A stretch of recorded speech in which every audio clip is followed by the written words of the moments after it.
DNS Music Recording Studio Rajoli। अरे होलिया में पुतावले लइका सिहिरे पुतिया के पुआ हो लइका।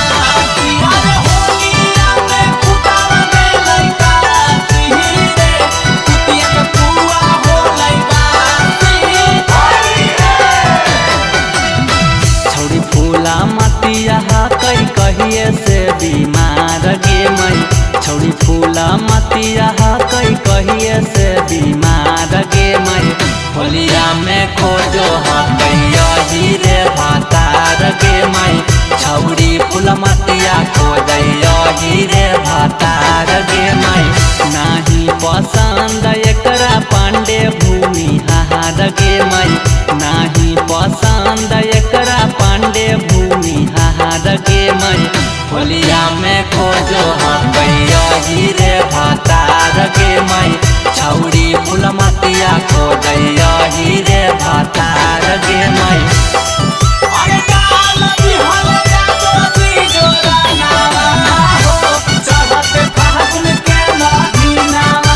अरे डाल बिहल जादो जी जोरा नावा हो चाहते फागुन के महीनावा। दलवाले छिनार होली में रंग यही रंगावा से। एकरा लागे न मन हकै यही रे पसंद। छौड़ी होलिया में खोजो है मोट बैगन। एकरा लागे न मन हकै यही रे पसंद। छौड़ी होलिया में खोजो है मोट बैगन। कहो है कि यही मरद होवै बरियार गे मई। ओकर पिचकारिया में होवै बड़ी धार गे मई।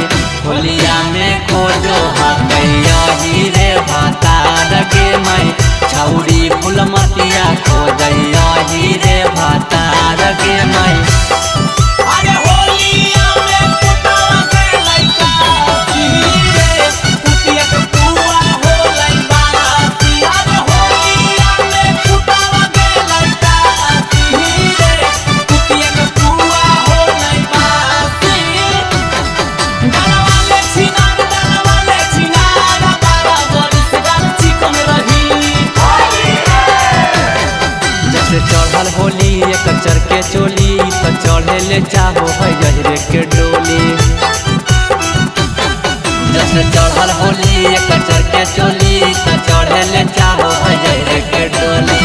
लगो है अनुपम से करो कई प्यार गे मई। लगो है गौतम से करो कई प्यार गे मई। होलिया में खोजो कैया हीरे भातार गे मई। छौड़ी फूलमतिया खोजैया हीरे भातार गे मई। DNS Music Recording Studio Rajoli।